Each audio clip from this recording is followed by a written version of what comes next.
Well, as the last speaker, if you feel like taking a nap, you can begin.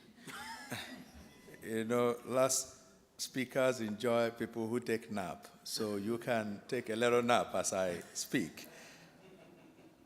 My two little daughters, after a church service, we were going out to have lunch. My first daughter said, "Man, I don't like that preacher." And the second one said, "I love that preacher." So I was listening to these two girls who went with me to a Methodist church. One preacher, one of my blood doesn't like the preacher. One of my blood loves the preacher. So I wanted to know what's going on here. And I was driving, and both of them were having conversation. And when I was looking at a restaurant very close to where we were going to eat, I parked the car. And both of them continued in that conversation. And my first daughter said, "Well, that preacher told more than 5 stories in one sermon.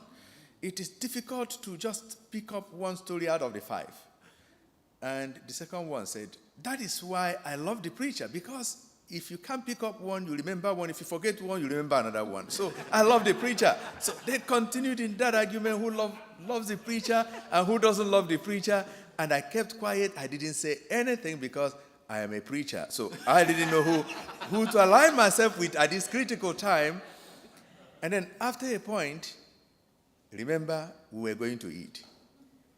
All of us were hungry. At a point, they stopped the argument. I said, "Dad, why did you stop? We need to go and eat." All of them and myself, who kept quiet, we had one common enemy. And that our common enemy was hunger. There is always a common enemy in a society. And when once people of faith are able to identify that common enemy, and that is the story you were telling us about the administration, identifying where the needs are. As a little boy, I was 3 years old when Nigerian Civil War broke out. I come from the southeastern part of Nigeria that engaged in civil war with Nigeria for 3 years. The war kept us in the bush intermittently for 3 good years, where we slept under the tree. It rained on us, and we hardly have a meal a day. And in the Christian prayer, "Give us this day our daily bread," meant a lot in that context. It wasn't a prayer you can say without its meaning. Give us this day our daily bread. And so some days would come when there was no food. I remember as a little boy, once a month or once in a while, we had people who came, who gave us little milk and little food. We looked forward for those people who came. And I used to ask questions, who are those people?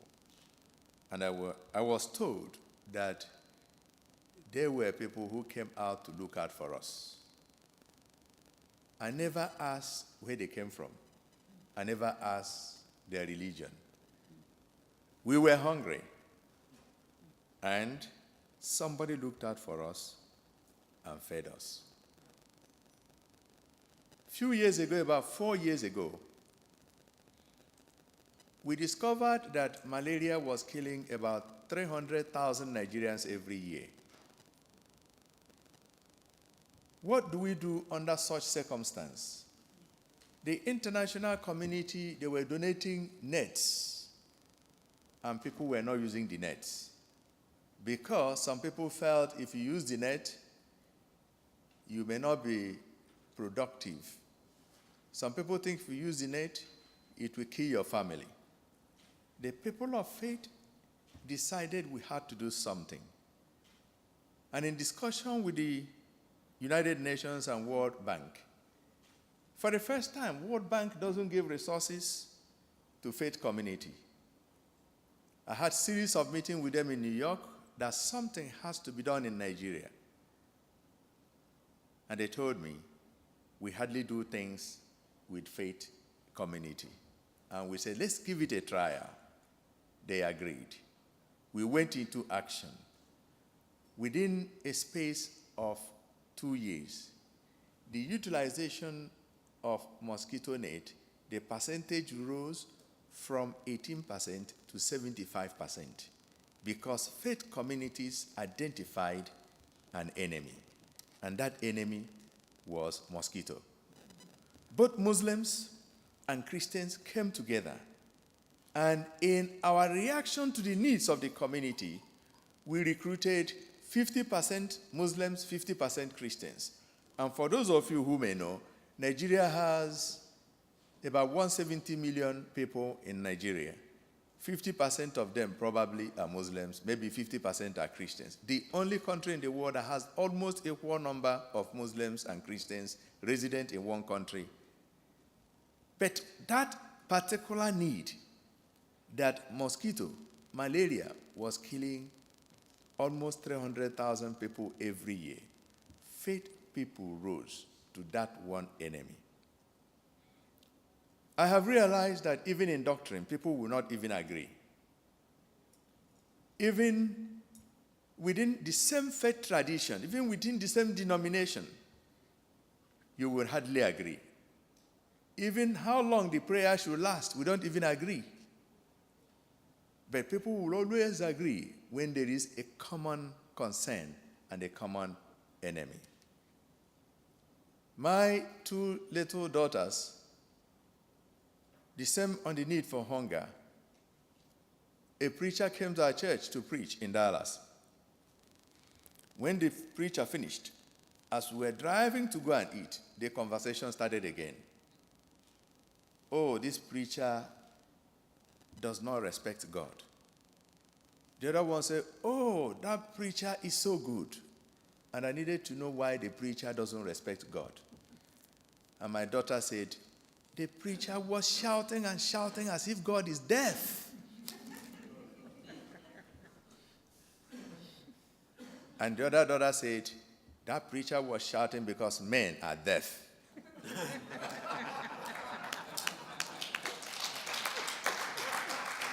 And these are my 2 beautiful, wonderful daughters.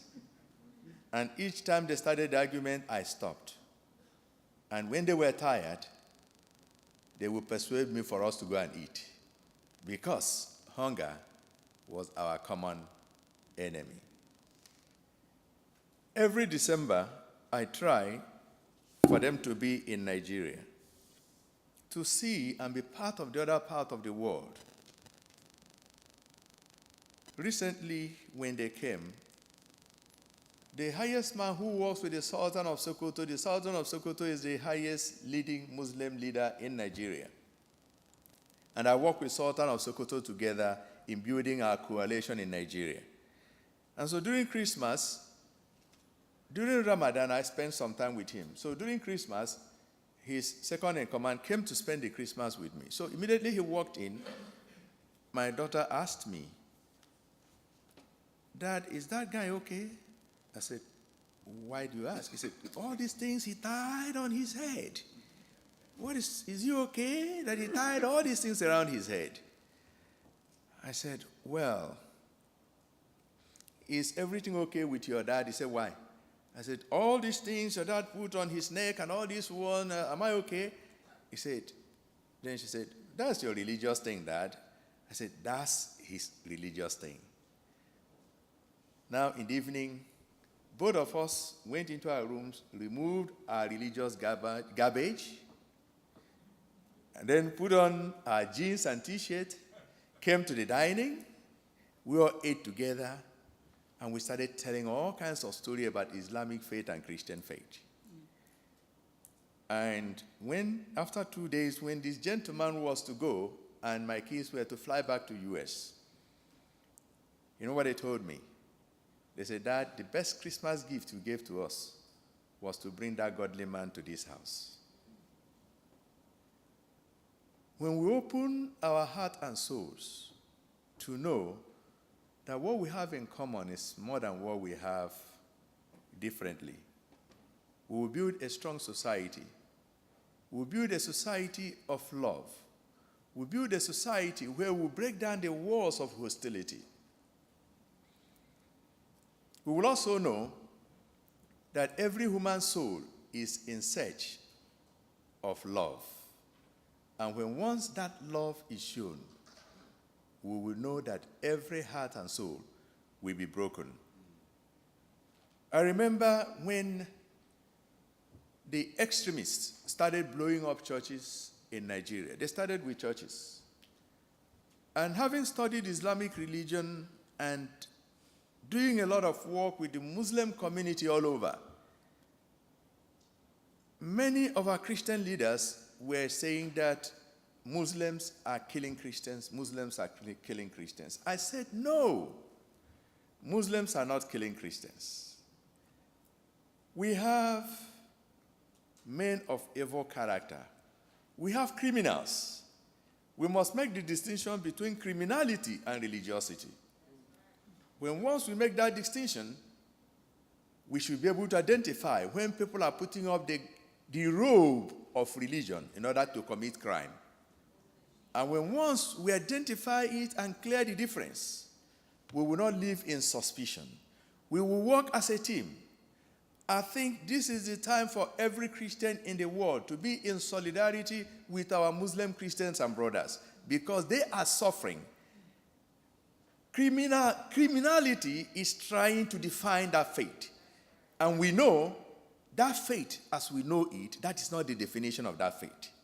And as such, if we want our Muslim Christians and Muslim brothers to be liberated from the pain they are going through, we should live in solidarity, every Christian, with them, so that we can give them hope, so that they can know that we are not treating Islamic religion as a religion of hate. Rather, there are men and women who want to live the life of the Crusaders.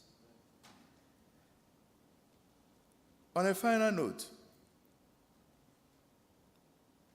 I believe that America owes the world a lot.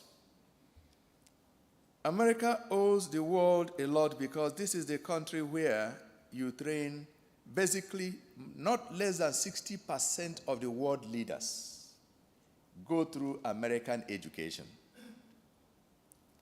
I feel I may be wrong. Many of our leaders, world leaders, that have been trained in America and went back into their various countries, they are the dictators. They are the ones causing problems in their countries. What is the reason? Because America offered them education without God. America offered them scholarship without morality. Everything goes. It doesn't matter. You don't talk about God. You don't discuss God. Don't bring it to the public square. And so the people go home without the concept of God.